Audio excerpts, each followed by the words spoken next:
السلام علیکم ورحمۃ اللہ وبرکاتہ۔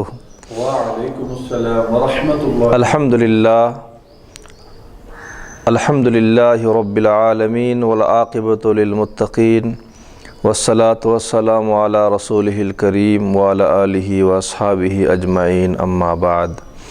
الحمدللہ سرزمین حیدرآباد دکن کا مشہور اور معروف دینی اور فکری ادارہ باب العلم انواریہ ایجوکیشنل سوسائٹی کے زیر اہتمام مستند و مدلل کتابوں کی ویڈیو ریکارڈنگ کا سلسلہ شروع ہوا اور بے شمار کتب کے ویڈیو ریکارڈنگ پائے تکمیل تک پہنچی، جس سے خلق کثیر فائدہ اٹھا رہی ہے۔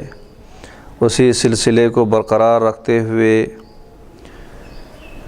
کتب فقہ کے مختلف عنوانات منتخب کیے گئے کہ جس میں یہ آج کتاب النکاح اور کتاب الطلاق کے متعلق مسائل بیان کیے جا رہے ہیں۔ اس سلسلے میں یہ آج کی ہماری 8ویں نشست ہے کہ جس میں ہم کتاب النکاح کے کچھ جزئیات پر بحث کر رہے ہیں۔ تو نکاح کے متعلق جو مسائل ہیں وہ مسائل کچھ بیان ہو چکے۔ اب آج کے درس میں حقوق الزوجین یعنی عاقدین کے درمیان جو حقوق اور شوہر بیوی کے درمیان جو شریعت مطہرہ نے جو لازمی امور قرار دیے ہیں ان پر کچھ بات چیت ہوگی۔ تو کیونکہ عموماً عام طور پر آج کل یہ شکایت عام ہے کہ زن و شوہر میں نا اتفاقی ہے، مرد کو عورت سے شکایت ہے تو عورت کو مرد سے شکایت ہے، ہر ایک دوسرے کے لیے بلائے جان ہے، اور جب اتفاق نہ ہو تو زندگی تلخ اور نتائج خراب ہو جاتے ہیں۔ آپس کی نا اتفاقی اعلانیہ دنیا کی خرابی کہ دین بھی برباد ہے، دنیا بھی برباد ہے، اور اس نا اتفاقی کا اثر بد انہی تک محدود نہیں بلکہ اس کا اثر اولاد پر بھی پڑتا ہے۔ اولاد کے دل میں نہ ماں باپ کا ادب و احترام ہے، نہ ان کے دلوں میں ماں باپ کی کوئی عظمت ہے، نہ عزت ہے۔ تو والدین کی نا اتفاقی کی وجہ سے اولاد کے دل سے ماں باپ کی عظمت و حرمت باہر نکل آتی ہیں۔ لہذا طرفین میں ہر ایک دوسرے کے حقوق کا لحاظ نہیں کریں تو مسائل بگڑ جاتے ہیں، باہم رواداری سے کام نہ کریں تو مسئلے خراب ہو جاتے ہیں۔ اب مرد یہ چاہتا ہے کہ عورت کو باندی سے بدتر کر کے رکھے، وہ عورت یہ چاہتی ہے کہ مرد میرا غلام رہے۔ اب لہذا دونوں کا مطمع نظر الگ الگ ہے کہ عورت کی یہ خواہش ہے کہ شوہر میرا غلام رہے، مرد یہ چاہتا ہے کہ میں جو کہوں فوری اطاعت ہو۔ تو پھر اس طرح کے معاملات ہو تو بگڑ جاتے ہیں، نبھنے کے بجائے دن رات اختلافات اور انتشار، ہر ایک کے اخلاق و عادات پر برائی، گھر کی بربادی اس کا نتیجہ ہے کہ دن بدن یہ حالات سدھرنے کے بجائے الجھتے ہوئے چلے جا رہے ہیں۔ تو اللہ تبارک و تعالیٰ نے کچھ حقوق بتائے ہیں۔ سب سے پہلی آیت مقدسہ الرجال قوامون علی النساء، یہ آیت مقدسہ کا نزول کا پس منظر یہ ہے کہ حضرت سعد بن ربیع رضی اللہ تعالیٰ عنہ کا کسی معاملے میں ان کی بیوی سے اختلاف ہو گیا، جھگڑا ہو گیا، تو اس جھگڑے کے درمیان حضرت سعد بن ربیع نے اپنی بیوی پر ہاتھ اٹھا دیا، مار دیا۔ یہ واقعہ اس سرزمین پہ ہوا۔ اللہ تبارک و تعالیٰ نے اس واقعے پر قرآن مقدس کے ایک آیت مبارکہ نازل فرمائی کہ الرجال قوامون علی النساء، کہ مرد حضرات عورتوں پر حاکم ہیں، عورتوں کے نگران ہیں، سرپرست ہیں، نگہبان ہیں۔ تو یہ آیت مبارکہ کے نزول کا سبب یہ ہے کہ سعد بن ربیع نے اپنی اہلیہ پر ہاتھ اٹھائے۔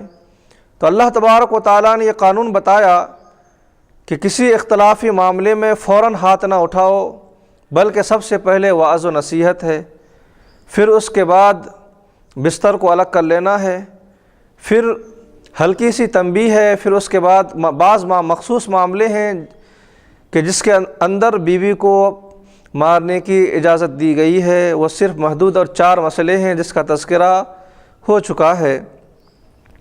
اور مردوں کو یہ حکم دیا گیا وَعَاشِرُوهُنَّ بِالْمَعْرُوفِ کہ جس کا صاف مطلب ہے کہ عورتوں کے ساتھ اچھی معاشرت رکھو، عورتوں کے معاملے میں حسن سلوک قائم کرو، عورتوں کے متعلق ان کے حقوق کو تم بھی ادا کرو۔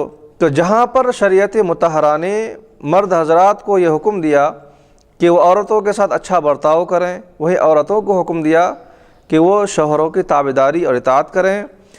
حدیث شریف میں حاکم کی روایت ہے، حضرت ام المومنین عائشہ رضی اللہ تعالی عنہ فرماتی ہیں کہ رسول اللہ صلی اللہ علیہ وسلم نے فرمایا کہ عورت پر سب سے زیادہ آدمیوں کے اگر کسی کے حقوق بنتے ہیں تو ان کے شوہر کے حق بنتے ہیں، یعنی عورتوں پر سب سے زیادہ اگر کسی کا حق ہے اس دنیا میں تو اس کے شوہر کا حق ہے، اور مرد پر اگر کسی کا حق ہے تو اس کی ماں کا حق ہے۔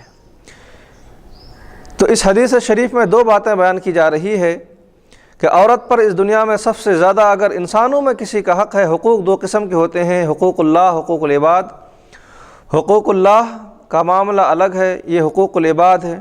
تو حقوق العباد یعنی بندوں سے متعلق ہونے میں عورتوں کے جو سب سے زیادہ معاملات بنتے ہیں، سب سے زیادہ جو حقوق نافذ ہوتے ہیں، تو مرد عورت پر ان کے شوہر کے حق بنتے ہیں، اور اسی طرح سے شوہر پر یعنی مرد پر سب سے زیادہ حق اگر اس دنیا میں کسی کا بنتا ہے تو مرد پر اس کی ماں کا حق بنتا ہے۔ تو ماں کی خدمت اور ماں کی اطاعت اور اس کی فرما برداری یہ شریعت نے لازمی قرار دی۔ اس سلسلے میں ایک حدیث شریف کہ حضور پاک صلی اللہ علیہ وسلم سے ایک صحابی نے پوچھا یا رسول اللہ صلی اللہ علیہ وسلم ہمارا سب سے زیادہ حق کس پر ہے؟ تو حضور نے فرمایا ماں پر۔ پھر اس شخص نے فرمایا اس کے بعد ہم سب کا حق سب سے زیادہ کس پر ہے؟ تو آپ صلی اللہ علیہ وسلم نے فرمایا کہ ماں پر۔ پھر اس شخص نے کہا یا رسول اللہ اس کے بعد ہمارا حق سب سے زیادہ کس پر ہے؟ تو اللہ کے نبی صلی اللہ علیہ وسلم نے فرمایا کہ ماں پر۔ پھر اس شخص نے سوال کیا کہ یا رسول اللہ اس کے بعد میرا حق کس پر ہے؟ تو حضور نے فرمایا کہ والد پر۔ یعنی 4 مرتبہ حقوق کو بتلایا گیا، ان 4 مرتبہ میں سے 3 مرتبہ والدہ کے متعلق، ماں کے متعلق حق کو ظاہر کیا گیا، اور 4تھی مرتبہ والد کے متعلق حق کو بتلایا گیا ہے۔ اس کے بعد حدیث شریف میں رسول اللہ صلی اللہ علیہ وسلم نے ارشاد فرمایا کہ عورت اپنے پروردگار کا حق ادا نہ کرے گی جب تک کہ وہ شوہر کا کل حق ادا نہ کرے۔ اللہ رب العزت کا اگر حق ادا کرنا ہے تو اسی وقت اللہ کا حق مکمل ہوگا جب تک کہ عورت اپنے شوہر کا حق ادا نہ کرے۔ یہ حضور پاک صلی اللہ علیہ وسلم کا ارشاد ہے، اور اس کو روایت کیے امام احمد اور ابن ماجہ اور ابن حبان نے روایت کیے ہیں کہ عورت اللہ کا حق ادا نہیں کرتی ہے اس وقت تک جب تک کہ وہ اپنے شوہر کا حق ادا نہ کرے۔ اسی طرح سے امام احمد انس بن مالک رضی اللہ تعالیٰ عنہ سے روایت فرماتے ہیں کہ رسول اللہ صلی اللہ علیہ وسلم نے ارشاد فرمایا اگر آدمی کے لیے سجدہ کرنا درست ہوتا تو عورت کو حکم دیا جاتا کہ وہ اپنے شوہروں کو سجدہ کرے۔ یہ مشہور حدیث ہے۔ تو اس چند احادیث کے ذریعے سے یہ بات واضح ہو گئی کہ بیویوں پر ان کے شوہروں کے حقوق ہیں، سب سے زیادہ حقوق ہیں، اور ان کی اطاعت ان کے اوپر واجب ہے، ان کی فرما برداری ان کے لیے ضروری ہے، لازم ہے۔ اس کے بعد ایک حدیث شریف صحیح ہے، یعنی بخاری اور مسلم کی روایت میں رسول اللہ صلی اللہ علیہ وسلم نے ارشاد فرمایا کہ شوہر نے عورت کو بلایا اور اس نے انکار کر دیا اور غصے میں اس نے رات گزاری تو صبح تک اس عورت پر فرشتے لعنت بھیجتے رہتے ہیں، اور دوسری روایت میں ہے کہ جب تک شوہر اس سے راضی نہ ہو جائے اللہ عز و جل اس عورت سے ناراض رہتا ہے۔ اس حدیث شریف کا خلاصہ یوں ہے کہ شوہر نے اپنی بیوی کو بلایا اور اس نے آنے سے انکار کیا، لہذا اس کے انکار کرنے کی وجہ سے شوہر کو غصہ آیا اور اسی غصے کی حالت میں اس نے رات بسر کی، تو لہذا رات گزاری، تو رات بھر اس عورت پر فرشتے لعنت بھیجتے ہیں، اور اللہ کے نبی صلی اللہ علیہ وسلم ارشاد فرماتے ہیں کہ اس عورت سے اللہ تبارک و تعالی اس وقت تک راضی نہیں ہوتے جب تک کہ اس کا شوہر اس اپنی بیوی سے راضی نہ ہو جائے۔ یعنی اللہ کی رضا کو بھی حاصل کرنا ہے اس عورت کے لیے، تو اس وقت اللہ تبارک و تعالی اس عورت سے راضی ہوگا کہ جب تک کہ اس کا شوہر اس سے راضی نہ ہو جائے۔ تو اس سے یہ بات بالکل واضح ہو گئی کہ عورت کو اگر اس کے شوہر بلائے تو فوراً لبیک کہے، فوراً آئے، انکار نہ کرے، کیونکہ اگر شوہر کی ناراضگی ہو جائے تو اس میں اس عورت کے لیے لعنت ہے، اس عورت کے لیے خرابی ہے۔ اسی طرح سے حدیث شریف میں ارشاد فرمایا جا رہا ہے، طبرانی شریف کی حدیث، حضرت معاذ رضی اللہ تعالی عنہ فرماتے ہیں کہ رسول اللہ صلی اللہ علیہ وسلم نے فرمایا کہ عورت ایمان کا مزہ نہ پائے گی کہ جب تک کہ حق کے شوہر ادا نہ کرے۔ جس طرح سے ہر چیز میں حلاوت ہے، اسی طرح سے ایمان کی بھی حلاوت ہے، ایمان کی بھی چاشنی ہے، ایمان کا بھی مزہ ہے۔ تو عورت اس وقت تک ایمان کا مزہ نہ پائے جب تک کہ وہ اپنے شوہر کا حق ادا نہ کرے۔ تو اس روایت سے وضاحتی طور پر پتہ چل گیا، معلوم ہو گیا کہ عورتوں پر اس کی ایمان کی حلاوت کے لیے، ایمان کی مزے کے لیے لازمی ہے کہ وہ اپنے شوہروں کے اطاعت اور فرمانبرداری کریں۔ تو ان چند احادیث کے ذریعے سے یہ بات واضح ہو گئی کہ عورت پر سب سے زیادہ حقوق اگر بنتے ہیں تو ان کے شوہر کے حقوق بنتے ہیں۔ اور اسی طرح سے ایک حدیث شریف بیہقی شریف کی حدیث ہے، حضرت جابر رضی اللہ تعالیٰ عنہ روایت کرتے ہیں کہ رسول اللہ صلی اللہ علیہ وسلم نے فرمایا، 3 شخص ایسے ہیں جن کی نماز قبول نہیں ہوتی، ان کی نیکی قبول نہیں ہوتی۔ 3 شخص ایسے ہیں نہ تو جن کی نماز قبول ہے، نہ تو جن کی کوئی نیکی قبول ہے۔ تو پہلا شخص وہ ہے کہ بھاگا ہوا غلام، کہ جو اپنے آقا سے بھاگ جائے اور اپنے آقا کے پاس جب تک وہ لوٹ کر نہ آئے اور اپنے کو ان کے قابو میں نہ دے دے۔ اور وہ عورت جس کا شوہر اس پر ناراض ہو، اور وہ شخص جو نشہ والا ہو جب تک ہوش میں نہ آئے۔ تو اس حدیث شریف میں 3 باتوں کا ذکر ہے کہ 3 شخصوں کے عبادات اللہ کی بارگاہ میں قبول نہیں۔ بھاگا ہوا غلام اپنے مالک سے بھاگ جائے اور وہ جب تک کہ واپس نہ آئے اس کے اعمال صالحہ اللہ کے پاس اٹھائے نہیں جاتے، بلند نہیں کیے جاتے۔ اور وہ عورت جس کا شوہر اس پر ناراض ہو، تو اس عورت پر بھی اللہ تبارک و تعالیٰ نے جو اس کے اعمال ہیں، اس کے اعمال اللہ کی بارگاہ تک نہیں پہنچائے جاتے ہیں، اس کے اعمال مردود کر دیے جاتے ہیں۔ اور نشے والا کہ جب تک وہ حالت نشہ میں ہے اور اس نے کچھ عمل کیا، کچھ عبادات کیا، کچھ ایسے معاملات کیا جو خیر اور بھلائی سے متعلق ہیں، تو اس شخص کے اعمال بھی اللہ کے پاس قابل قبول نہیں جب تک کہ وہ نشے سے افاقہ نہ ہو جائے، نشے کی حالت جب تک ختم نہ ہو جائے تو حالت نشہ میں کیا ہوا عمل اللہ کے پاس مقبول نہیں، کیونکہ نشہ ایک ایسی شے ہے کہ جس سے ہوش اور عقل معوف ہو جاتی ہے اور وہ شخص سے ایسے معاملات صادر ہو جاتے ہیں جو باعث تکلیف اور باعث زحمت ہے۔ تو لہٰذا ان 3 شخصوں کے بارے میں اللہ کے نبی صلی اللہ علیہ وسلم ارشاد فرماتے ہیں کہ ان کے اعمال صالحہ اللہ کے بارگاہ تک نہیں پہنچائے جاتے ہیں، اللہ کے بارگاہ میں ان کے اعمال پہنچائے نہیں جاتے بلکہ وہ مقبول نہیں ہوتے اس وقت تک جب تک کہ وہ تینوں اپنے اپنے معاملات سے باہر آ کر اپنے اپنے چیزوں کو حاصل نہ کر لیں، یعنی غلام آقا کے پاس آ جائے، شوہر بیوی اپنے شوہر کو راضی کر لیں، اور نشے والا نشے کی حالت سے افاقہ ہو جائے۔ چھوڑ دے یعنی نشے کی حالت سے ختم ہو جانا چاہیے، نشے کی جو حالت ہے وہ حالت ختم ہو جائے اور اس کا ذہن اپنے اصل کی طرف لوٹ آئے اور ذہن صحیح طور پر کام کرنے لگے۔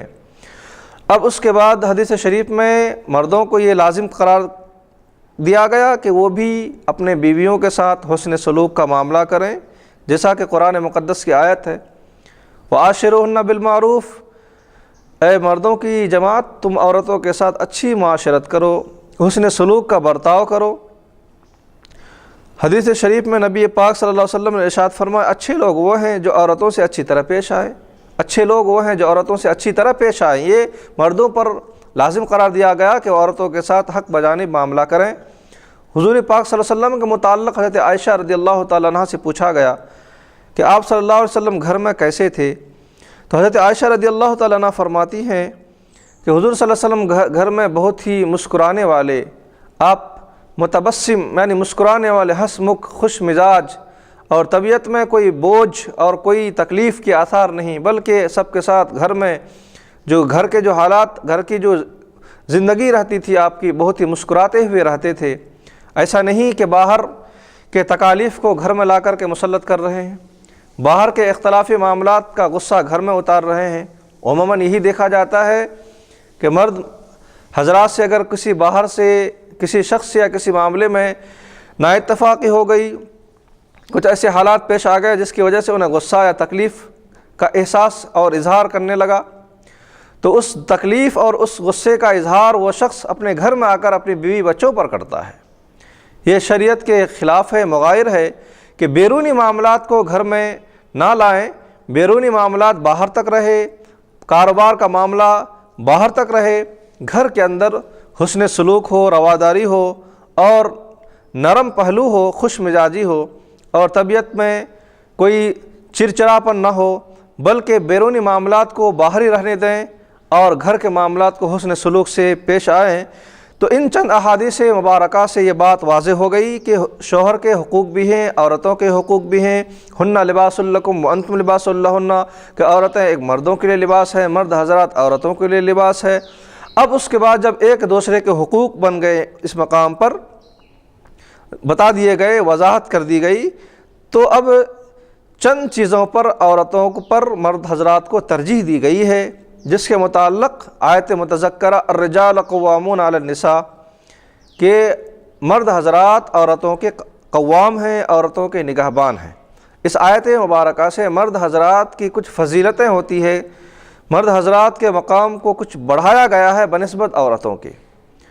عورتوں کے مقابلے میں مرد حضرات کے چند چیزوں کی وجہ سے ان کی فضیلت ہے اور ان کے مقام کو بڑھایا گیا، ان کی درجات کو بلند کیا گیا۔ وہ کن چند فضائل ہیں، ان فضیلتیں میں ذکر کروں کہ کمپیریزن یعنی تقابل اگر دیکھیں عورت اور مرد کے درمیان، تو عورتوں میں چند چیزوں کا نقص ہے، چند چیزوں کی کمی نظر آتی ہے۔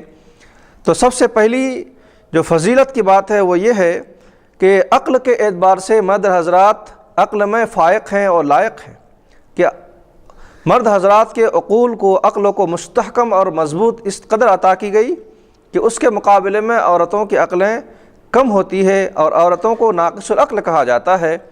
الا ماشاء اللہ استثناء تو ہے، ہر عورت کو ایسا نہیں تصور کیا جا سکتا، بعض عورتیں بھی عقل میں اور دانائی میں بہت آگے بڑھ کر ہوتی ہیں۔ بعض اوقات عورتوں سے بھی ایسے معاملہ صادر ہوتے ہیں کہ مرد حضرات وہ بچار نہیں کر سکتے، لیکن عمومی سطح پر عام طور پر یہ دیکھا گیا ہے کہ عقل اور دانائی کے اعتبار سے، عقل اور ہوشیاری کے اعتبار سے مرد حضرات کو فضیلت دی گئی۔ مرد حضرات کے عقلوں میں مضبوطی اور استحکام ہے اور عورتوں کی عقل اور دانائی میں کمی رکھی گئی ہے۔ یہ تقابلی طور پر ہے، بعض عورتیں اس سے استثناء ہے، کیونکہ قرآن مقدس میں آیت مبارکہ ہے کہ جب تمہیں گواہ کی ضرورت پیش آئے تو مرد حضرات اگر نہ ملیں تو 2 عورتوں کو گواہ بنا لو، اس سے کام چل جائے گا۔ تو 2 عورتوں کو گواہ بنانے کے متعلق قرآن مقدس یہ فرما رہا ہے ان تضل احداہما فتذکر احداہما الاخری، کہ ان دونوں میں سے اگر ایک بھول جائیں تو دوسری عورت انہیں یاد دلائے۔ تو اس مقام پر 2 عورت کو گواہ بنانے کا مطلب اور مقصد یہی ہے کہ ان دونوں میں سے اگر ایک بھول جائیں تو فوراً دوسری عورت اس کو یاد دلائے۔ تو اس سے یہ بات واضح ہوئی کہ عورتیں عام طور پر چیزوں کو بھول جاتی ہے اور بھولنے کی جو نقص ہے ان کے عقلوں میں اور ان کے ذہنوں میں مرد حضرات کے بنسبت کچھ زیادہ ہے۔ اسی طرح سے مرد حضرات کی فضیلت جہاد کے شامل ہونے میں ہے کہ مرد حضرات کے لیے جہاد ہے، وہ جہاد میں شامل ہوتے ہیں اور عورتیں جہاد میں شامل نہیں ہوتی ہے۔ ہاں البتہ جہاد وغیرہ کے موقع پہ وہ جاتی ہیں، لیکن خدمات کے لیے مجاہدین کی اس طور پر جیسا کہ غزوہ احد وغیرہ کے تفصیلات کو سے ہم واقف ہیں کہ غزوہ احد میں حضرت فاطمہ وغیرہ رضی اللہ تعالیٰ عنہ اور حضرت صفیہ رضی اللہ تعالیٰ عنہ یہ لوگ بھی گئی تھی، سلیم وغیرہ حضرت سلیم رضی اللہ تعالیٰ عنہ وغیرہ گئی تھی۔ تو ان کا کام یہ تھا کہ زخمیوں کو مرہم پٹی کرنا اور ان کی خدمت وغیرہ کرنا۔ تو جہاد میں باضابطہ طور پر لڑنے کی ممانعت ہے، یہ لڑ نہیں سکتی۔ تو عورتیں جہاد کے لیے نہ جائے، اور مرد حضرات کو جہاد رکھا گیا، وہ جہاد میں شامل ہوتے ہیں، اللہ کے دین کی کلمات کو بلند کرنے کے لیے وہ لڑتے ہیں، اپنے خون کو بہاتے ہیں، گردن کٹاتے ہیں۔ تو اس میں بھی مرد حضرات کی فضیلت ہوئی۔ اس کے بعد اور فضیلت میں نبوت ہے، امامت و خلافت ہے، کہ نبوت کی ذمہ داری بھی مرد حضرات کے اوپر ہے، امامت اور خلافت بھی مرد حضرات ہی ہوتے ہیں، عورتیں نہ نبی ہوتی ہیں، نہ امام بنتی ہیں، نہ خلیفہ بنتی ہیں۔ ان چیزوں سے بھی مرد حضرات کی فضیلت ظاہر ہوئی، عورتیں اس میں شامل نہیں ہیں۔ تو نہ کوئی نبی آیا نہ آئے گا، کیونکہ نبوت کا بار، نبوت کی ذمہ داری مرد کی ہے۔ البتہ حضور پاک صلی اللہ علیہ وسلم کے زمانے کے بعد حضرت صدیق اکبر رضی اللہ تعالیٰ عنہ کے زمانے میں ایک عورت نے نبوت کا دعویٰ کیا، اور اس نے ایک جماعت بھی بنائی کہ جس میں اہل ایمان سے ان کا مقابلہ بھی ہوا، وہ لڑے بھی، لیکن بعد میں بتایا جاتا ہے کہ وہ عورت بعد میں توبہ کی اور وہ اسلام کی طرف رجوع ہو گئی تھی۔ تو بہرحال جتنے بھی عورتوں نے دعوی نبوت کیا وہ سب کذاب و دجال ہیں۔ ہاں، تو البتہ نبوت اور امامت و خلافت یہ مرد حضرات کے شیوے ہیں، عورتوں کے لیے روا نہیں، اور عورتیں نہ امام بن سکتی ہے، نہ خلیفہ بن سکتی ہیں، نہ قرون اولیٰ میں اس کی مثال ملتی ہے، اور نہ اس کی مثال اگر کہیں پر ظاہر کہیں اگر عورت امام بن جائے تو اس کا تصور یہی ہوگا کہ وہ شریعت میں بگاڑ پیدا کرنا چاہ رہی ہے، یا اس کے پیچھے کوئی منصوبہ ہے، یا اس کے پیچھے کوئی راز ہے۔ جیسا کہ چند سال قبل امریکہ وغیرہ میں ایک عورت نے نماز جمعہ پڑھائی، تو اس کا یہ تصور اور خیال تھا کہ مساوات، اگر مرد حضرات امام بن سکتے ہیں تو عورتیں بھی امام بن سکتی ہے۔ تو ان کا یہ عمل شرعی نقطہ نظر سے بالکل غلط ہے، اور شرعی جائز ہی نہیں ہے کہ عورتوں کے لیے امام اور خلافت مقرر کیا جائے۔ تو لہذا عورتیں نہ امام ہو سکتی ہے، نہ خلیفہ بن سکتی ہیں۔ اگر کوئی اپنے آپ کو اس طرح ظاہر کرے تو اس کے پیچھے ایک سازش ہے، اس کے پیچھے ایک راز ہے، اس کے پیچھے کچھ معاملات کو بگاڑنے کی کوشش ہے۔ تو یہ ان وجوہات سے مرد حضرات کی فضیلت ظاہر ہوئی۔ اس کے بعد اور چند فضائل مرد حضرات کے لیے یہ یوں ہے کہ اذان ہے اور خطبہ ہے، کہ اذان بھی عورتیں نہیں دے سکتی، کیونکہ عورتوں کا اذان دینا یہ مکروہ ہے، اور اسی طرح سے خطبہ دینا، جیسے نماز جمعہ کے موقع پر یا پھر عیدین کے موقع پر یا کسی اور موقع پر خطبہ بھی نہیں دے سکتی، نہ اذان کہہ سکتی ہے۔ تو اس سے بھی فضیلت مرد حضرات کی ثابت ہوئی ہے کہ عورتیں یہ کام نہیں کر سکتی اور مرد حضرات یہ کام کر سکتے ہیں۔ جماعت ہے، جماعت کا بھی مسئلہ اسی طرح سے ہے کہ عورتوں کی جماعت نہیں ہے۔ مرد حضرات کے لیے جماعت تو لازم ہے، لیکن عورتوں کے لیے جماعت نہیں ہے۔ اگر وہ پھر بھی پڑھ لیتی ہے، جماعت بنا کے نماز پڑھ لیتی ہے، تو فقہ کا مسئلہ ہے کہ ان کی نماز ہوگی، لیکن کراہت کے ساتھ نماز ہوگی۔ اگر عورتیں جماعت بناتی ہیں کہ آپس میں جماعت بنا لیں تو ان کی نماز ہوگی، لیکن کراہت سے خالی نہیں، کراہت کے ساتھ ان کی جماعت ہوگی۔ اور سوال ہے جی ہاں، کہ حضور اکرم صلی اللہ علیہ وسلم کی بارگاہ میں ایک صحابیہ حاضر ہو کر عرض کرتی ہیں، یا رسول اللہ صلی اللہ علیہ وسلم، میں آپ کے پیچھے نماز پڑھنے کی خواہش رکھتی ہوں، میری خواہش ہے، میری تمنا ہے کہ میں آپ کے پیچھے نماز پڑھوں۔ حضور صلی اللہ علیہ وسلم یہ ارشاد فرماتے ہیں کہ تمہارا میرے پیچھے نماز پڑھنے سے بہتر یہ ہے کہ تم نماز گھر میں پڑھو۔ دیکھیے، دو عالم کے مالک و مختار جس کو اللہ نے اختیارات عطا فرمایا، اور اللہ کے بعد سب سے زیادہ فضیلت حضور صلی اللہ علیہ وسلم کو عطا ہوئی ہے، سب سے بڑے پیغمبر، سب سے بڑے رسول، ان کے پیچھے نماز پڑھنے سے بہتر یہ ہے کہ تم گھر میں نماز پڑھو۔ یہاں تک کہا گیا ہے، اگرچہ کہ جماعت کے ساتھ پڑھنے کی اجازت ہے، لیکن مکروہ ہے، لیکن اجازت ہے، حرام نہیں ہے، ناجائز نہیں ہے۔ لیکن حضور ارشاد فرماتے ہیں کہ میرے پیچھے نماز پڑھنے سے بہتر یہ ہے، ثواب زیادہ تم کو جو ہے گھر میں نماز پڑھنے میں۔ بے شک صحیح بات ہے۔ گھر کے اندر بھی جو ہے حال میں نماز پڑھنے سے بہتر یہ ہے کہ کمرے میں نماز پڑھنا چاہیے، تاکہ جب عورتیں نماز پڑھتی ہیں تو ان کی جو حیت ہے ظاہر نہ ہو، اسٹائل ہے اور جو جسم کے اعضاء وغیرہ ہیں وہ ظاہر نہ ہو، بے شک صحیح بات، نہ محرموں پر کسی اور پر۔ پھر کمرے میں نماز پڑھنے سے زیادہ بہتر یہ ہے کہ وہ سامان کے کمرے میں اسٹور میں نماز پڑھیں۔ تو جتنا زیادہ اہتمام کر کے وہ نماز پڑھیں گی اتنا زیادہ اجر و ثواب ہے۔ جی ہاں، جب آپ نے مسئلہ بیان کر ہی دیا تو اس سلسلے میں تفصیل یوں ہے کہ رسول اللہ صلی اللہ علیہ وسلم کے زمانے میں وہ عورتیں جن کے گھر مسجد سے عام طور پر قریب ہوا کرتی تھی، جن کے گھر قریب ہوتے تھے، وہ عورتیں مسجد میں نماز کے لیے حاضر ہوتی تھی۔ البتہ جن عورتوں کے گھر مسجد نبوی سے دور ہوتے تھے، وہ عورتیں نماز کے لیے حاضر نہیں ہوتی تھی، کیونکہ وہ آنے جانے میں مسائل تھے۔ تو اسی لیے حضور صلی اللہ علیہ وسلم نے فرمایا کہ آپ کا اتنی دور سے یہاں پر آنا نماز کے لیے اور آنے جانے میں جو معاملہ ہے عورتوں کا گھر سے بلا وجہ نکلنا، یہ تو ممنوع اور ممانعت ہے ہی۔ تو حضور نے دور والوں کے لیے کہا کہ آپ گھر میں ہی نماز پڑھ لیں، یہ بہتر ہے۔ البتہ جو لوگ قریب میں تھے، جو لوگ گھر کے اطراف تھے، تو وہ لوگ مسجد میں حاضر ہو جاتے تھے۔ یہ عمل حضور پاک صلی اللہ علیہ وسلم کے زمانے میں بھی تھا اور حضرت ابوبکر صدیق رضی اللہ تعالیٰ عنہ کے زمانے میں بھی تھا کہ عورتیں نماز کے لیے مسجد میں آیا کرتی تھی۔ البتہ حضرت عمر رضی اللہ تعالیٰ عنہ کے زمانے میں آپ نے سختی سے منع فرما دیا کہ عورتیں مسجد میں نہ آئیں، جس سے بعض اعتراضات بھی ہوئے کہ آپ نے منع کر دیا لوگوں کو کہ مسجد میں نہ آئے۔ یہ بات حضرت عائشہ رضی اللہ تعالیٰ عنہ تک بھی پہنچی کہ حضرت عمر رضی اللہ تعالیٰ عنہ نے عورتوں کو مسجد میں نماز باجماعت ادا کرنے سے منع فرما دیا ہے۔ تو حضرت عائشہ رضی اللہ تعالیٰ عنہ نے فرمایا کہ اگر حضور صلی اللہ علیہ وسلم اس زمانے میں ہوتے تو آپ صلی اللہ علیہ وسلم بھی یہی کرتے تھے، یعنی آپ صلی اللہ علیہ وسلم بھی منع فرما دیتے تھے، کیونکہ اس وقت حالات کچھ ایسے ہیں کہ فتنہ اور انتشار کچھ زیادہ ہی عروج پر ہے۔ تو فتنہ اور انتشار ہونے کی وجہ سے آج سے 1400 سال پہلے، اور آج کا زمانہ دیکھیں، جی ہاں، تو اختلاف خلط ملط ہونے کی وجہ سے اور کیا مرد حضرات اور عورتوں کے ایک مقام پر جمع ہونے کی وجہ سے یہ فتنہ اور انتشار کا باعث تھا۔ حضرت عمر رضی اللہ تعالیٰ عنہ نے سختی سے منع فرمایا اور حضرت ام المومنین حضرت عائشہ رضی اللہ تعالیٰ عنہ نے بھی اس کی تائید فرمائی۔ تو اس کے باوجود اگر جو لوگ حضور صلی اللہ علیہ وسلم کے زمانے مبارک اور حضرت ابوبکر صدیق رضی اللہ تعالیٰ عنہ کے زمانے مبارک پر قیاس کرتے ہوئے مسجدوں میں اگر عورتوں کی حاضری، عورتوں کی نماز کے لیے اگر کوئی بلانے کا اہتمام یا انتظام کریں تو یہ خلاف اولا ہے اور یہ جمہور کی رائے سے ہٹ کر ہے، کیونکہ صحابہ اکرام کی بھی تقلید امت کے لیے واجب ہے، صحابہ اکرام کی بھی طریقے پر چلنا، ان کے بھی اقوال پر اتباع کرنا یہ لازمی امور ہے، لازمی اور ضروری ہے۔ تو حضرت عمر رضی اللہ تعالیٰ عنہ نے فتنے کے باعث میں آپ نے منع فرمایا، لہٰذا وہ منع ہی رہے گا۔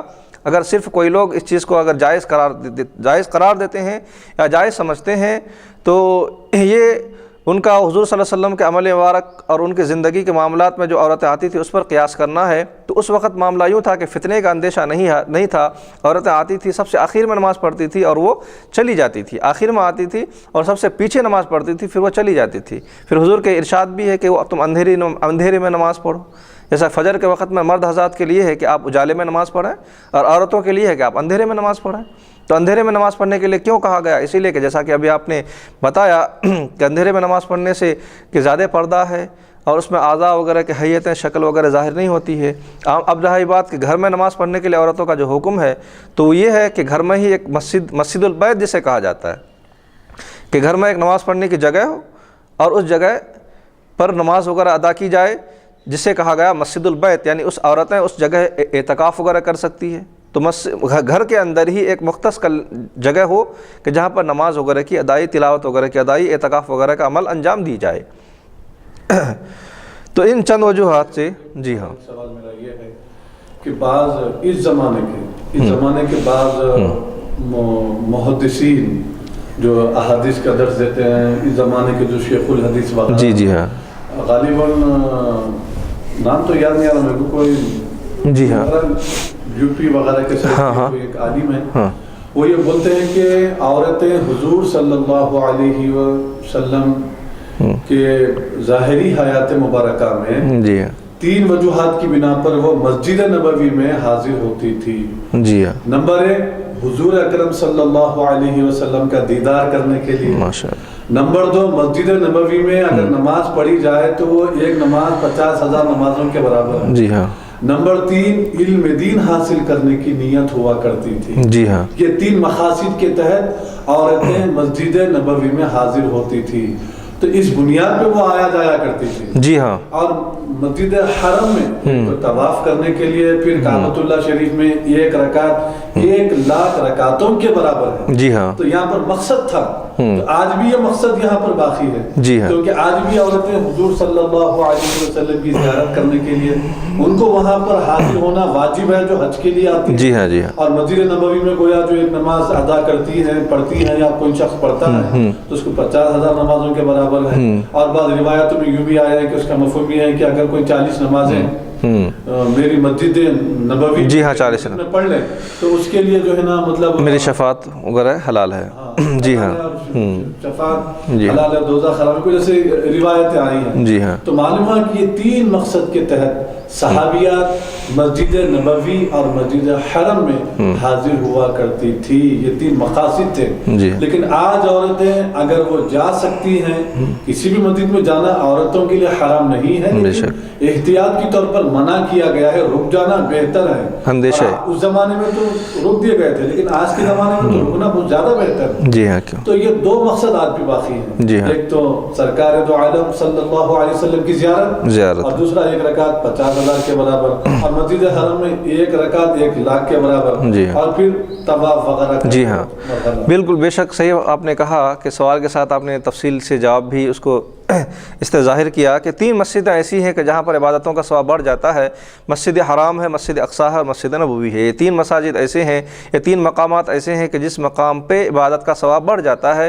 تو ظاہر سی بات ہے کہ حضور صلی اللہ علیہ وسلم کے زمانے میں عورتیں حضور کی اقتداء میں نماز پڑھتی تھی مسجد نبوی میں آ کر, تو 1 نمازوں کا ثواب 25,000 نمازوں کے ثواب کے برابر ان کو دیا جاتا تھا. 1 نیکی 25,000 نیکیوں کے برابر ہے. تو ان کو اس طرح سے ثواب دیا جاتا تھا ان کو. اور حضور صلی اللہ علیہ وسلم واعظ فرمایا کرتے تھے تو ان کو نصیحتیں ملتی تھی اور نصیحت اور وصیت کیا کرتے تھے. اسی طرح سے آپ صلی اللہ علیہ وسلم عیدین کے لیے جاتے تھے تو عورتیں بھی عیدگاہ تک جاتی تھی کیونکہ حضور صلی اللہ علیہ وسلم خطبہ فرماتے تھے. ان خطبات سے ان کو علم سے واقف کرانا تھا. تو یہ تمام مصلحتیں تھیں اس زمانے میں کہ حضور کے زمانے میں وہ آتی تھی. لیکن آج کے زمانے میں اس طرح کی کوئی مصلحتیں نہیں ہیں. عام طور پر اگر عورتیں آتی ہے اس کے لیے انتظامات اگر اعلیٰ ہو معیاری ہو تو اس کے لیے مناسب ہے. لیکن عام طور پر یہی دیکھا گیا ہے کہ فتنے کا اندیشہ ہے اور اختلاف اور انتشار ہونے کا اندیشہ بہت زیادہ ہے. تو انتشار اور اختلافات کی وجہ سے ان کو روکا گیا ہے. تو جو قرون اولیٰ میں حضرت عمر رضی اللہ تعالیٰ عنہ نے عورتوں کو نماز کے لیے مسجد میں آنے سے روکا تو اس کی وجوہات یہی تھی, اختلاف اور انتشار اور فتنے کا باعث تھا. لہٰذا اسی پر عمل ہوگا اور اسی پر امت کا ایک بڑا طبقہ اسی عمل پر چل رہے ہیں. بعض لوگ اس سے ہٹ کے چل رہے ہیں, ان کے کچھ دلائل ہیں جو خلاف قیاس اور خلاف معمول ہیں. لہٰذا قیاس کی دلیل بھی ہے. جی ہاں حضرت عمر فاروق رضی اللہ عنہ جو منع کیا تو قیاس ہاں سامنے انہوں نے وجوہات دیکھا. آپ رضی اللہ تعالیٰ عنہ نے وجوہات دیکھے وہاں پر کہ عورتیں مرد کس طرح سے اختلاف ہوتے ہیں, آپس میں ملتے ہیں اور اس میں پردوں کا اہتمام نہیں ہوتا وغیرہ وغیرہ. آپ نے اپنے آنکھوں سے مشاہدہ فرمایا, پھر اس کے بعد آپ نے یہ حکم نافذ فرمایا جس پر لوگ اس پابند عمل بھی ہوئے. اب اس کے بعد مرد حضرات کی فضیلتیں بیان کی جا رہی ہے عورتوں کے مناسب مقابلے میں. تو جمعہ کی نماز کا جو مسئلہ ہے تو بھی اسی طرح سے ہے کہ عورتیں جمعہ کی نماز کے لیے نہ آئیں کیونکہ عورتوں کے لیے جمعہ کے دن ظہر کی نماز ہے. مرد حضرات جمعہ کے لیے آئیں تو جمعہ کے فرضیت ہونے کے اعتبار سے بھی کہ مرد حضرات پر جمعہ کی نماز جہاں فرض ہے وہیں پر عورتوں کے لیے ظہر کی نماز فرض ہے. مرد حضرات مسجد میں آ کر کے نماز جمعہ ادا کریں اور عورتیں اپنے اپنے گھروں میں ہی ظہر کی نماز ادا کر لیا کریں. تو اس سے بھی ایک فضیلت ثابت ہوئی. پھر اس کے بعد تکبیر تشریق وغیرہ کے بلند آواز سے کہنا یہ بھی مرد حضرات کی فضیلت ہے.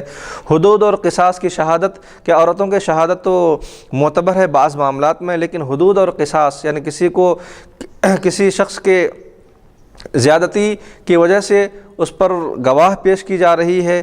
حدود اسے کہا جاتا ہے کہ شریعت حد لگاتی ہے, شریعت اس کے اوپر جرمانہ عائد کرتی ہے یا پھر جو ہے قصاص نافذ کرتی ہے.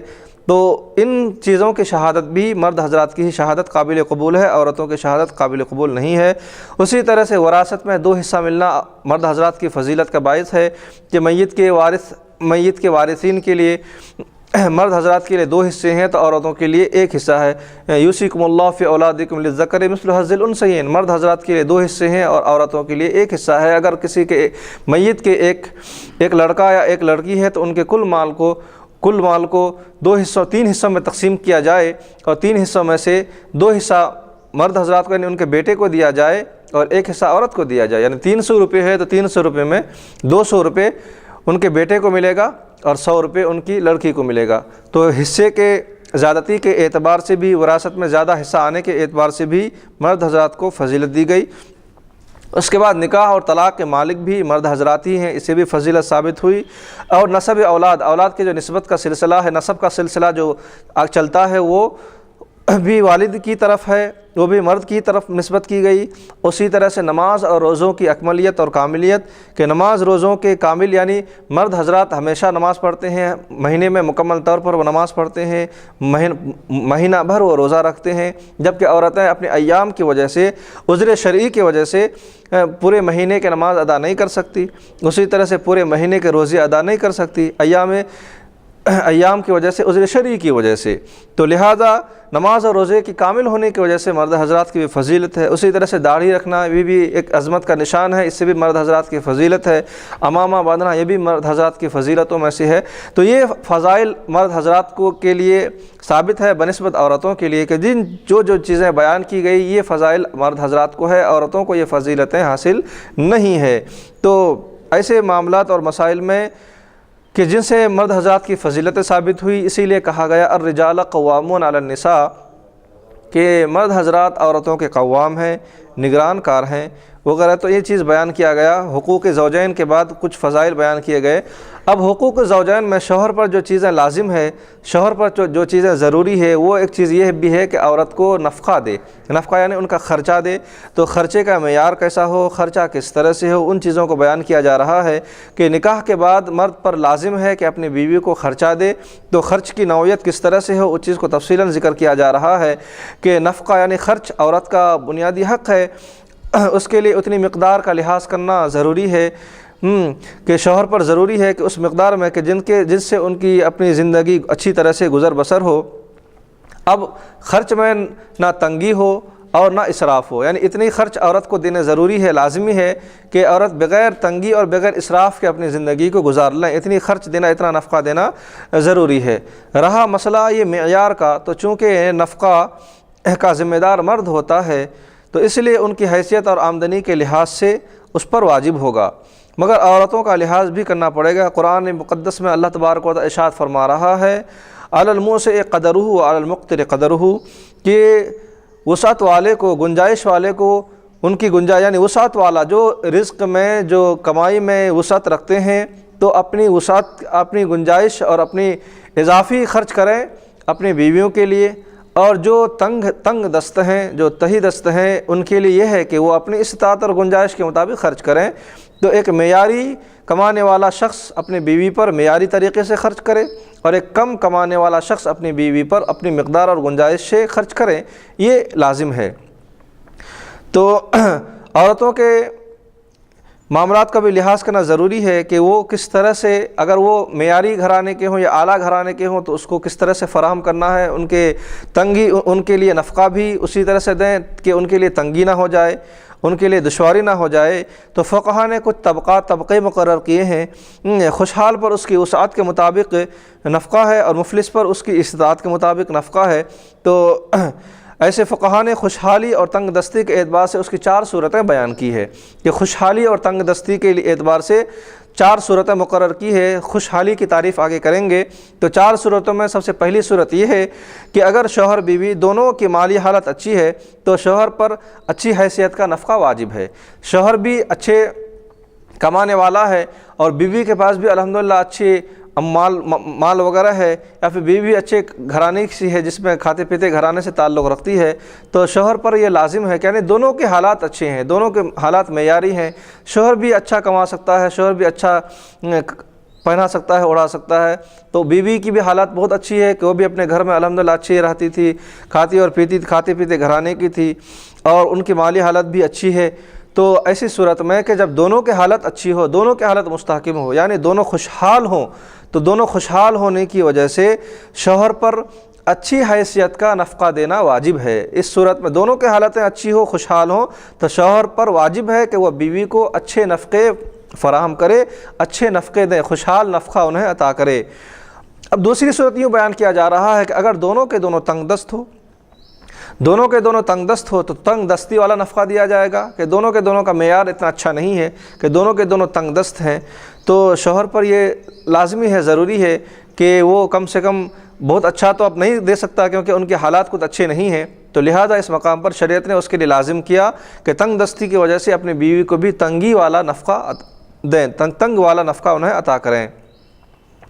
تیسری صورت یہ ہے کہ اگر شوہر خوشحال ہو اور بیوی تنگ دست ہو، شوہر خوشحال ہے اور بیوی تنگ دست ہے، بیوی کی حالت اچھی نہیں ہے، تنگ دست ہے، ان کے پاس پیسے، ہاں غریب گھرانے کی جس کو کہہ سکتے ہیں آپ، غریب گھرانے کی، یا ان کے پاس خود پیسے اتنے نہیں ہیں کہ جس سے وہ استطاعت اور اچھے کھائیں یا پئیں، تو ایسی صورتحال اگر ہو تو شوہر اگر خوشحال ہو، بیوی غریب گھرانے کی ہو، تو صحیح بات یہی ہے کہ درمیانی نفقہ شوہر پر واجب ہوگا، اعلیٰ نفقہ نہیں بلکہ درمیانی نفقہ واجب ہوگا۔ شوہر خوشحال ہے، بیوی تنگ دست ہے، تو شوہر پر واجب ہے کہ درمیانی نفقہ، نہ تو بہت اعلیٰ نہ تو بہت ادنا، بلکہ معیاری اوسط درجے کا نفقہ شوہر پر واجب ہوگا، اس شکل میں کہ جب شوہر کی حالت اچھی ہو اور بیوی کی حالت اچھی نہ ہو، یعنی بیوی غریب طبقے سے تعلق رکھتی ہو۔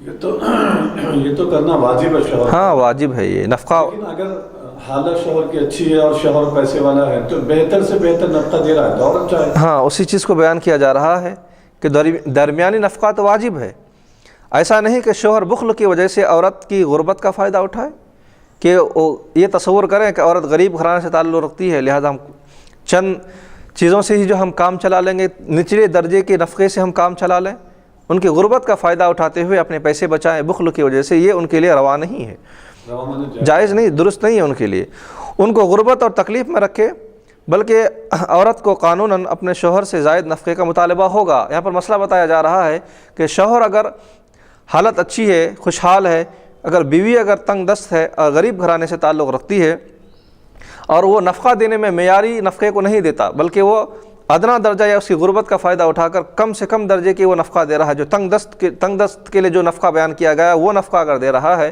تو یہاں پر عورت کو یہ مطالبہ کا حق ہے کہ وہ اس کو بہتر نفقہ فراہم کریں۔ شوہر کی حالت اچھی ہونے میں عورت کو مطالبہ کا حق ہے کہ وہ اس کو بہتر نفقہ عطا کریں۔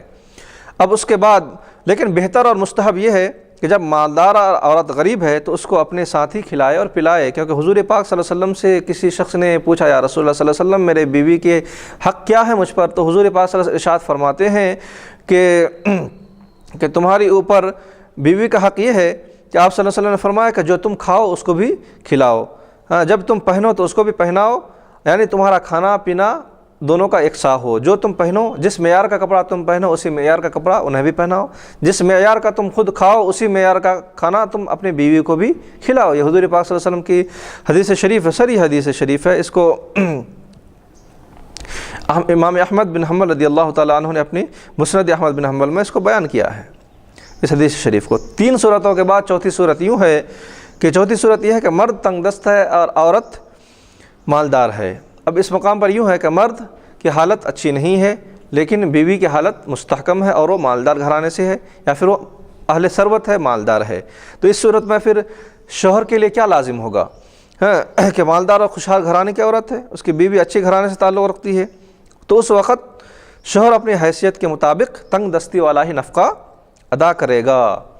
اگر شوہر غریب ہے اور بیوی مالدار گھرانے سے ہے تو شوہر مالداری کا نفقہ تو ادا نہیں کر سکتا، تو اب یہاں پر وہ شریعت اس چیز کا مطالبہ کرتی ہے، اس پر لازم قرار دیتی ہے شوہر کے لیے کہ وہ شوہر اگر تنگ دست ہے، بیوی اگر مالدار ہے تو تنگ دست والا ہی نفقہ بیوی کو فراہم کرے گا۔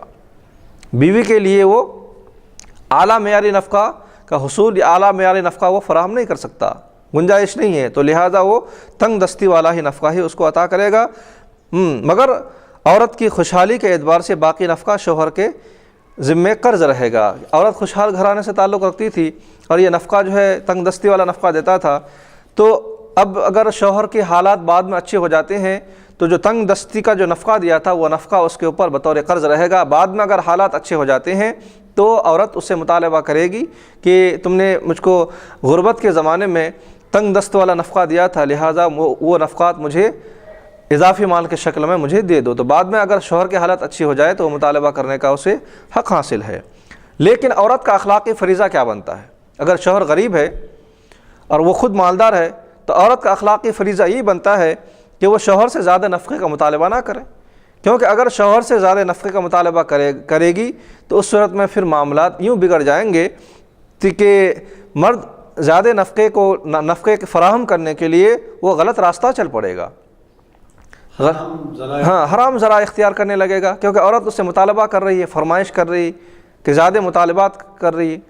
تو ایسے صورتحال میں اس طرح کی اگر صورتحال ہو کہ بیوی فرمائشیں کرے، غیر ضروری فرمائش ہو یا پھر نفقے کے اعلیٰ، یہ تو غیر ضروری فرمائشوں کا تو کوئی اعتبار ہی نہیں ہے، لیکن نفقہ جو چیز بنیادی ہے کھانا پینا، تو ان چیزوں کے اگر فرمائش اگر عورتیں کریں اپنے مرد سے اور مرد استطاعت نہ رکھتا ہو تو عورتوں کا اخلاقی فریضہ یہ ہے کہ ایسے بیجا مطالبات نہ کریں، اگرچہ کہ نفقے کے اعلیٰ نفقے کے متعلق کیوں نہ ہو، ورنہ کیا ہوگا، مرد حرام ذریعہ اور آمدنی تلاش کرنے پر مجبور ہو جائے گا، وہ حرام ذرائع سے مال کمانے لگے گا اور پھر آمدنی غیر غلط طریقے سے وہ اختیار کرنے لگے گا.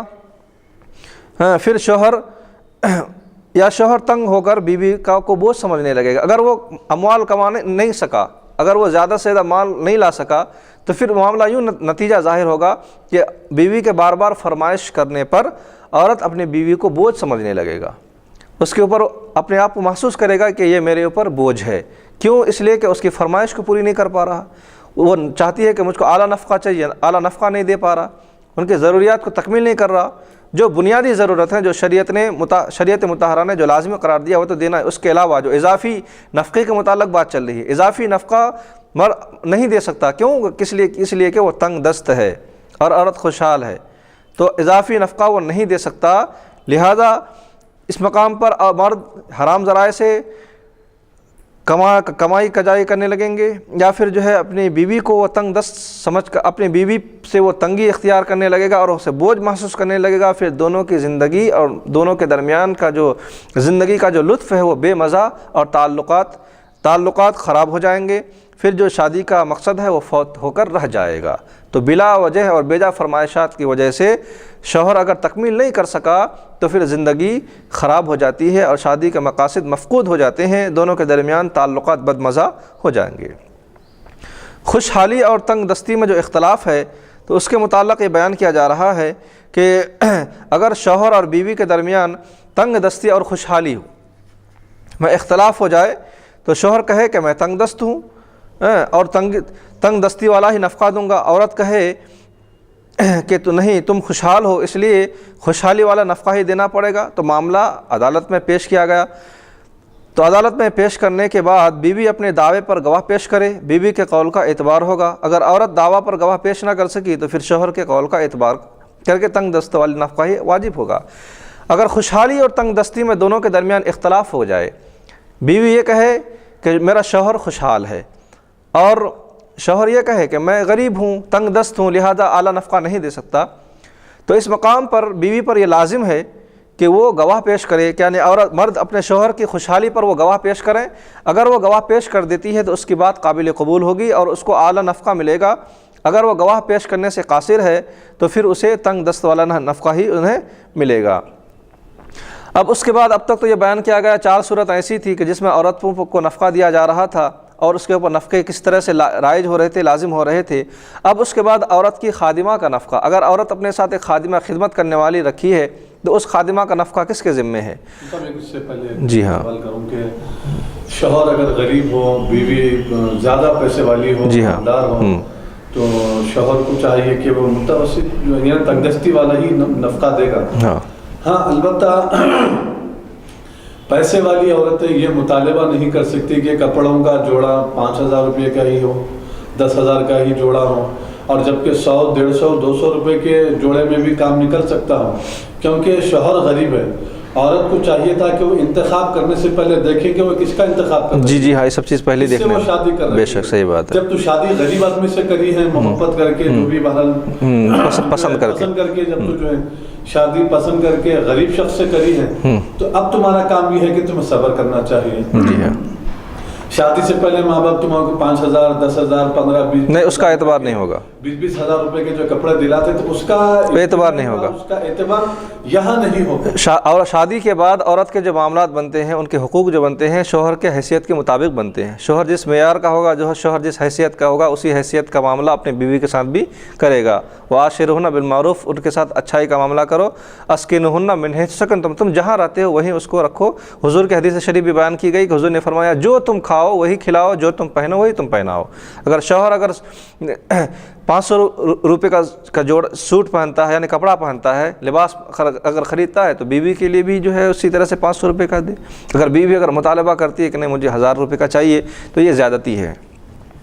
یہ عرض کر رہا تھا کہ آج کل عورتیں نہیں فرمائش نہیں کر سکتی۔ اور آج جو معاشرے میں سوسائٹی میں سماج میں دیکھا جا رہا ہے کہ خاص طور پر ہمارے مسلمان علاقوں میں ہماری جو ماں اور بہنیں ہیں وہ غیر ضروری جو اسراف کرتی ہیں اور بعد میں جو ہے پریشانی کا شکار ہو جاتی ہیں، پھر خرچ لینا پڑتا ہے، حد یہاں تک آ جاتی ہے کہ وہ لوگ پھر جو ہے سود لینے کی نوبت آ جاتی ہے، سود پر جو ہے وہ لوگ پیسے لے کر اپنی خواہشوں کی تکمیل کرتے ہیں۔ شریعت یہاں اس پر روک لگاتی ہے۔ جی بے شک۔ چاہیے کہ بھائی بیویوں کو چاہیے، بیٹیوں کو چاہیے کہ اپنے والد محترم سے، اپنے باپ سے متوسط درجے کی جو ہے خواہش کریں، اگر اس کی وہ گنجائش رکھتے ہیں، استطاعت رکھتے ہیں۔ اگر استطاعت نہیں ہے تو جیسا گزر بسر ہو رہا ہے اسی پر جو ہے وہ اکتفا کریں، اسی کو وہ اپنے لیے غنیمت سمجھیں، مزید جو ہے تنگ نہ کریں۔ جی بے شک، صحیح بات ہے مفتی صاحب۔ اس میں اور ایک بات یہ ہے کہ غیر ضروری، اب آپ دیکھیے ایک چیز مطلب 100 روپے میں بھی کام نکل سکتا ہے، تو وہاں پر 1000 روپے خرچ کرا دیتے ہیں، اسراف ہے۔ اب عید کے موقع پر دیکھیے، اب عید کے موقع پہ نئے کپڑے پہننا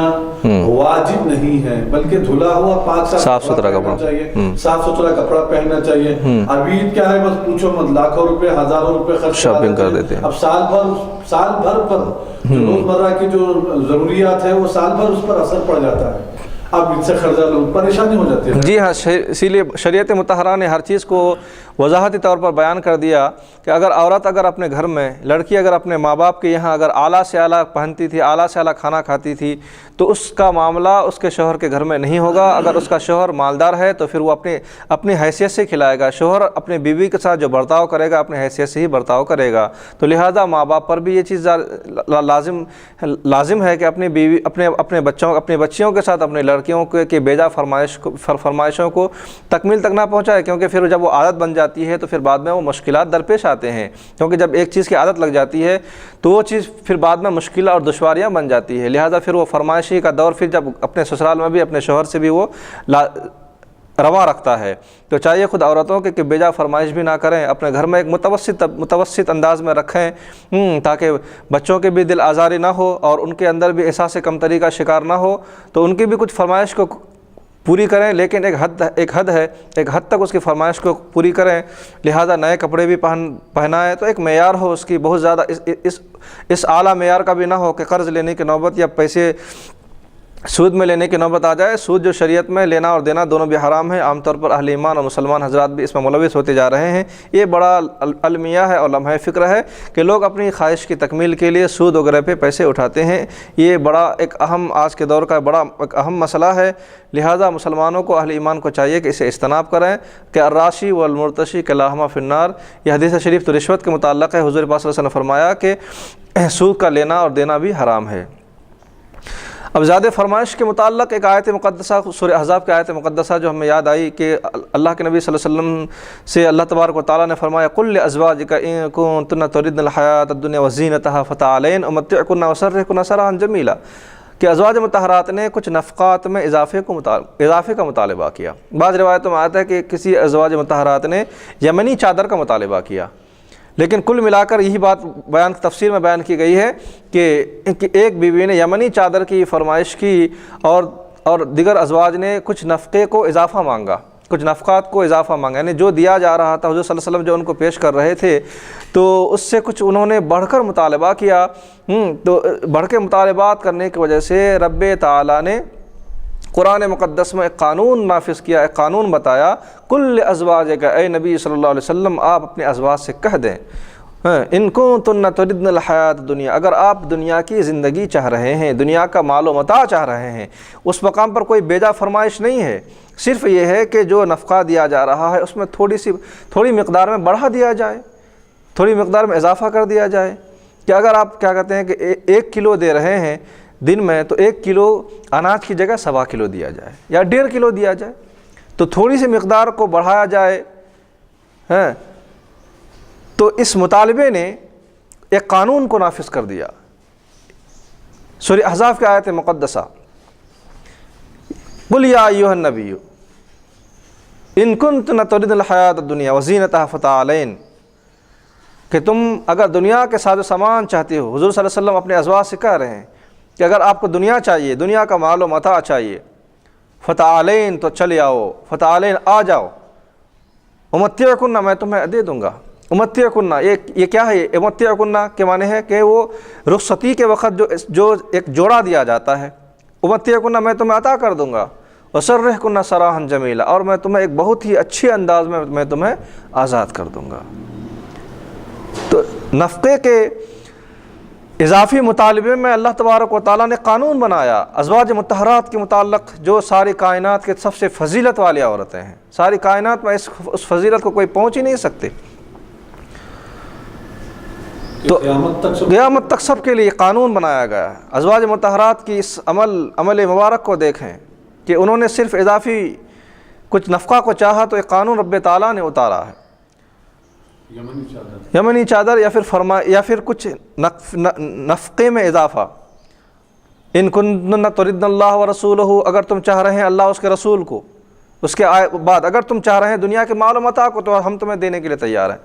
حضور نے فرمایا تمہیں دے رہا ہوں میں بالکل خوشی سے، اور بالکل کوئی ناراضگی سے نہیں بلکہ خوشی سے. امتعکن وسرحکن سراحا جمیلا، میں تمہیں بہت ہی حسن سلوک سے میں تمہیں عطا کر دوں گا. ان کنتن تردن اللہ ورسولہ والدار الآخرۃ، اگر تمہیں چاہیے اللہ اس کے رسول، تو پھر تم اپنے اسی حالت پر اکتفا کرو، اسی حال پہ رہو. تو حضور پاک صلی اللہ علیہ وسلم نے سب سے پہلے اس معاملے کو حضرت عائشہ رضی اللہ تعالی عنہا سے بیان کیا. حضرت عائشہ رضی اللہ تعالی عنہا نے فوراً فرمایا یا رسول اللہ صلی اللہ علیہ وسلم، دیگر ازواج کا تو مجھے پتہ نہیں ہے، لیکن میں خود اللہ اس کے رسول کو میں ترجیح دے رہا ہوں. سبحان اللہ. مجھے دنیا اور مال و متاع نہیں چاہیے، دنیا اور مال و متاع مجھے نہیں چاہیے، مجھے خود اللہ اس کے رسول چاہیے اور دار آخرت چاہیے، یعنی قیامت کے دن جو اللہ نے انعام رکھا ہے وہ چاہیے مجھے. پھر حضور پاک صلی اللہ علیہ وسلم نے جو اس وقت حضور صلی اللہ علیہ وسلم کے 9 ازواج تھے، 9 میں سے 5 جو ہے قریشی تھی، خاندان قریش سے تعلق رکھتی تھی، اور 4 جو ہے دیگر قبیلے سے تعلق رکھتی تھی.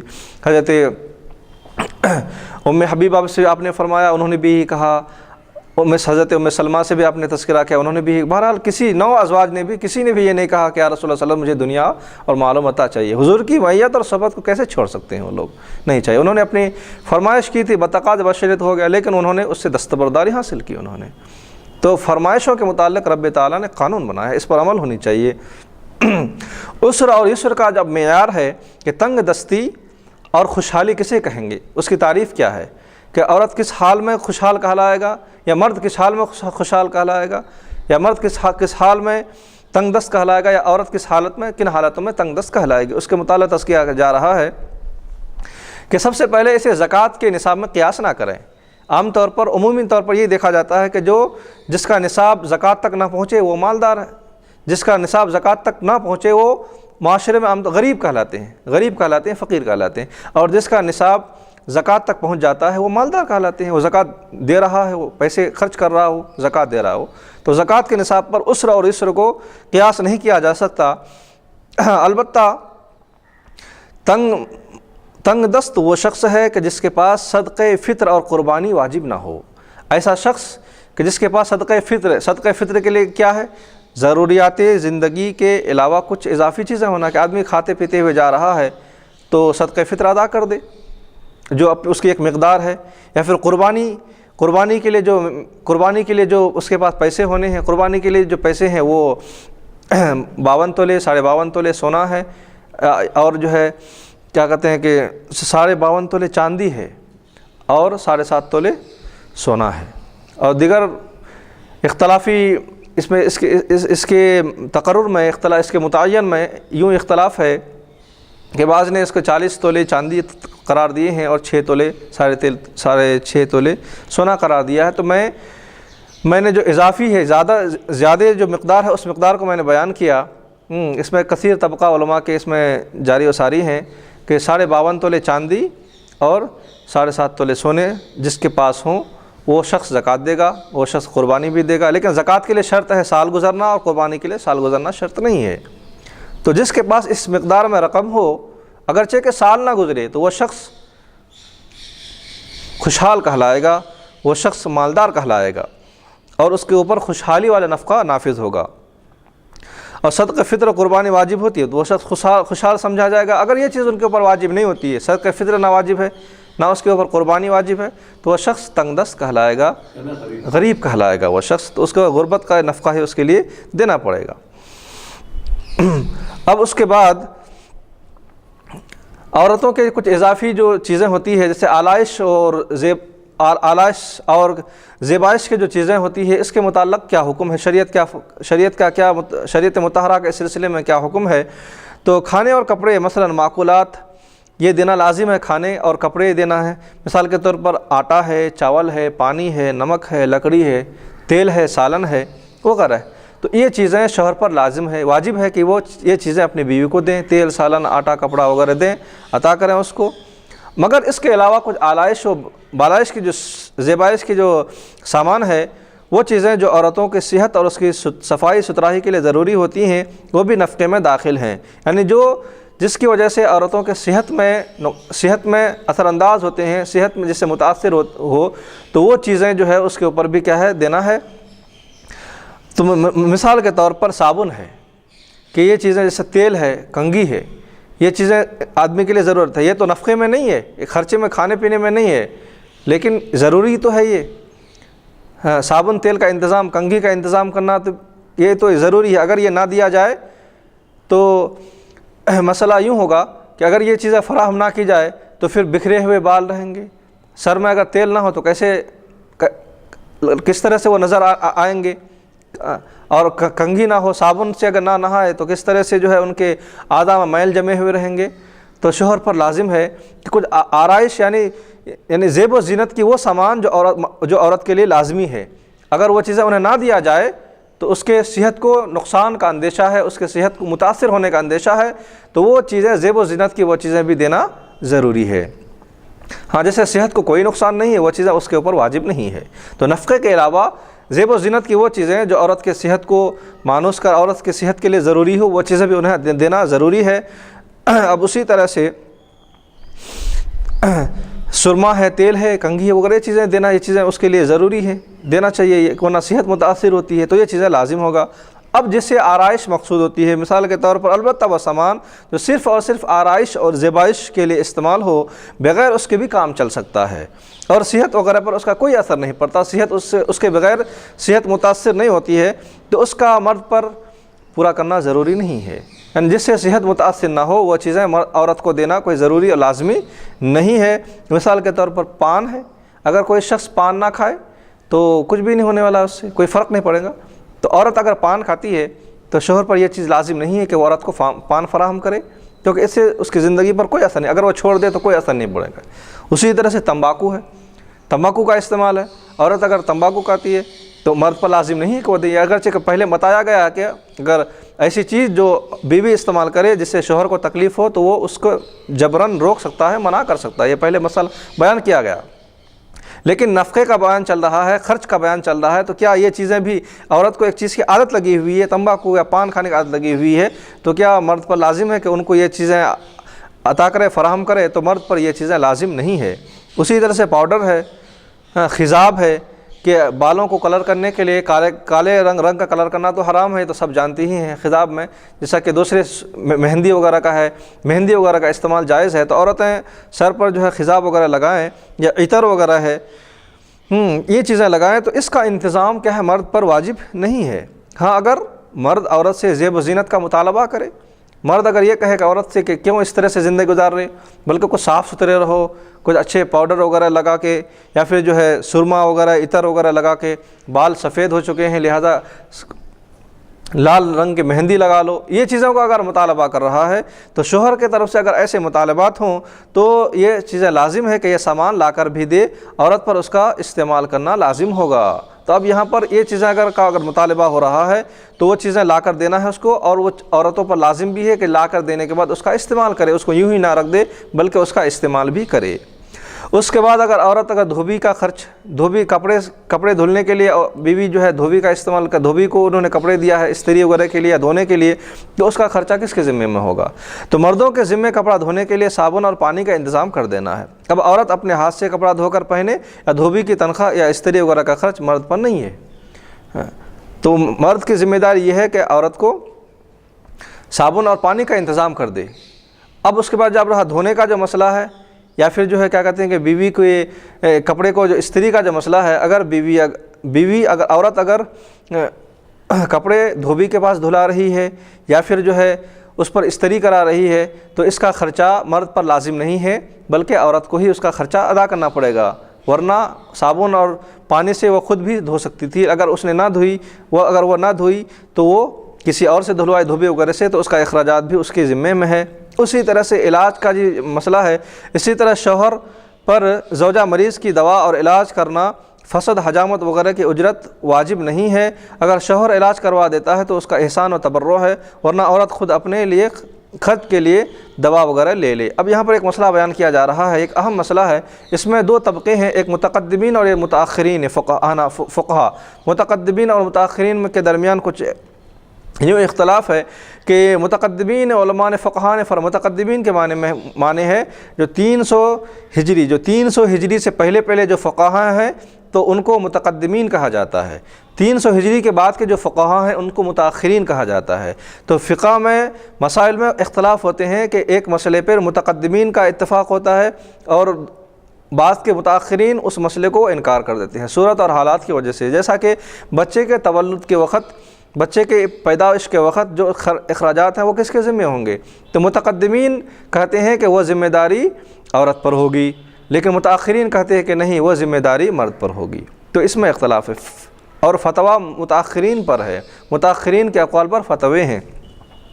تو اسی طرح سے علاج کے سلسلے میں بھی اسی طرح سے عام طور پر پہلے کے متقدمین فقہا کے زمانے میں عورتیں مضبوط جسم کی ہوا کرتی تھی، بیمار وغیرہ کم پڑتی تھی، ہلکے پھلکے بیمار پڑتی تھی تو نارمل خرچ ہوتا تھا، تو عام طور پر وہ خرچے خود ہی وہ خرچ کر لیتی تھی۔ لیکن اس مقام پر یہ کہا گیا کہ اگر شوہر خرچ کر دیتا، اس کی بیماری پر شوہر خرچ کر دے تو یہ شوہر کا احسان اور تبرع ہے، جبکہ متاخرین فقہا نے کہا کہ نہیں، بلکہ جب بیوی بیمار ہو جائے تو بیوی کے بیمار ہونے پر شوہر کو چاہیے کہ وہ اس کا علاج کرائیں اور اس کے لیے دوا کا انتظام کرائیں، اور اس کے اچھی صحت کے لیے وہ جو بھی اس کے حالات ہو سکتے ہیں اس کے مطابق وہ ان کے علاج معالجہ کا وہ سلسلے میں وہ آگے اقدامات اٹھائیں۔ تو بہرحال متاخرین فقہا نے کہا کہ مرد پر یہ چیزیں ہیں کہ اپنی بیوی کا علاج وغیرہ کرا لے۔ اب اسی طرح سے بچے کے تولد ہوتے وقت جو خرچ بتایا گیا تھا کہ عورت کے اوپر ہی رہے گا،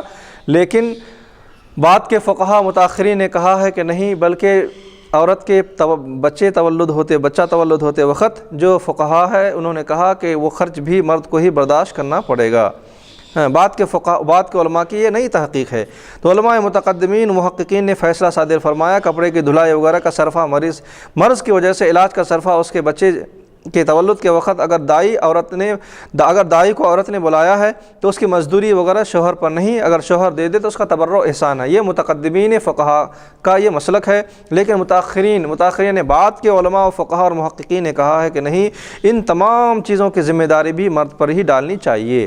کیوں؟ اس لیے کہ عورت کے لیے اس کا استحقاق ہونا چاہیے، کیونکہ جب عورت کی کمزوری اور اس کی حیثیت اور مرد کی خوشحالی کا لحاظ کر کے ایک خادم مل سکتا ہے تو کپڑے کی دھلائی کیوں نہیں مل سکتی؟ اسی طرح سے بالغ لڑکے کا نفقہ باپ پر بھی واجب نہیں ہے، مگر لڑکا بیمار ہو جائے تو اس کا علاج کرانا باپ پر واجب ہوتا ہے۔ اس کو قیاس کیا گیا کہ اگر کوئی لڑکا بالغ ہے تو نفقہ خرچ، یعنی بالغ ہونے کے بعد لڑکے کی ذمہ داری جو ہے والد کے اوپر نہیں ہوتی ہے، والد کی ذمہ داری نہیں ہوتی، لیکن اگر بالغ ہونے کے بعد لڑکا بیمار پڑ گیا تو اس کی کیا علاج کے لیے تو بتا رہا ہے کہ والد پر لازم ہے، والد پر واجب ہے کہ اپنے جوان لڑکے کی کیا کریں، وہ علاج کرائیں۔ علاج کرانا والد پر واجب ہے کہ اپنے جوان لڑکے کی علاج کرائے گا. چھوٹے ہیں تو وہ تو ظاہر سی بات ہے علاج کرانا ہی ہے، لیکن جوان بچوں کے بھی علاج کے متعلق والد کو پابند کیا گیا ہے. تو اسی طرح سے یہاں پر عورت کے لیے بھی وہی مسئلہ ہے کہ عورت اگر بیمار ہو جاتی ہے، عورت اگر اس کی طبیعت علیل ہو جاتی ہے، یا پھر اگر وہ خود سے کپڑے نہیں صاف کر سکتی، دھوبی کے پاس ہی صاف کرانا پڑے گا، استری وغیرہ کرانا پڑے گا اگر ضروری سمجھا جائے تو ان کے اخراجات بھی جو ہے ان کے اخراجات بھی شوہر پر ہی لازم ہوگا. جیسے مضارب ہے، مضارب کا خرچہ اس کے مال مضاربت کرنے والے پر، یعنی دو شخص کاروبار کر رہے تھے ایک ساتھ، تو دوسرا شخص کیا ہوا کہ ایک شخص نے کسی دوسرے شخص کو پیسے دیا کہ تم کاروبار کرو. اب وہ شخص اس شخص کی طبیعت خراب ہو گئی، تو پیسے دینے والے پر لازم ہے کہ وہ اس کا علاج کرائے، کیونکہ وہ علاج کرائے گا جب ہی وہ کاروبار کو آگے بڑھائے گا. اگر وہ علاج نہیں کرائے گا، اسی طرح سے وہ بیٹھا رہے گا تو اس کا مال یوں ہی رکھا رہ جائے گا، اس سے مال سے کوئی فائدے نہیں ہوئیں گے. تو مضارب پر بھی لازم ہے کہ اس کو اگر وہ بیمار ہو جائے تو فقہا نے فرمایا کہ ان کے علاج کا جو خرچ ہے وہ ان سے، یعنی مال دینے والوں سے دلوایا گیا ہے، کیونکہ اس کے بغیر کام نہیں چل سکتا. اسی طرح سے عورت سے مرد کو جو فائدہ ہے اس کا لحاظ کر کے اس کا بار مرد پر کیوں نہ ڈالا جائے، جبکہ علاج کی اہمیت حدیث میں کثرت سے وارد ہے. اسی طرح سے بچے کے دودھ پلانے کی اجرت و نفقہ شوہر پر بھی واجب ہے، تو پھر ولادت کے تمام اخراجات مرد پر کیوں واجب نہیں ہوں گے؟ یہ مسئلہ ہے عام طور پر کہ علاج کے وقت عورتوں کے جو کچھ اخراجات ہوتے ہیں وہ لڑکی والوں پر ہی ذمہ داری ڈال دی جاتی ہے، یا پھر جو ہے تولد کے وقت، بچے کے تولد کے وقت بھی کوئی ذمہ داری، پیدائش کے وقت یعنی ڈیلیوری کے وقت جو ہے اس اخراجات کی جو ذمہ داری ہے وہ لڑکی والوں پر ڈال دیا جاتا ہے. تو یہ جو ہے فقہا نے اس کو ممنوع قرار دیا ہے. فقہا نے اس کو بتایا کہ یہ بہتر نہیں ہے، یہ ذمہ داری مرد پر ہی لازم ہے، مرد پر ہی واجب ہے کہ وہ اس کو ادا کریں. تو تمام اخراجات کیوں مرد پر واجب نہیں ہوں گے جبکہ یہ مرحلہ بہت نازک ہوتا ہے؟ ذرا سے بے احتیاطی سے عورت اور بچے کے جان کو خطرہ پڑ جانے کا اندیشہ ہوتا ہے. بیوی علاج اور اس کے صحت کا لحاظ کر کے سارا نظم و نسق کا فائدہ عورت ہی کو نہیں بلکہ شوہر اور تمام گھر والوں کو پہنچتا ہے. تو اس کو علاج وغیرہ کے بغیر بے سہارا یوں ہی چھوڑ دینا، ماں باپ پر بار ڈال دینا، یہ کون سا مناسب طریقہ ہے؟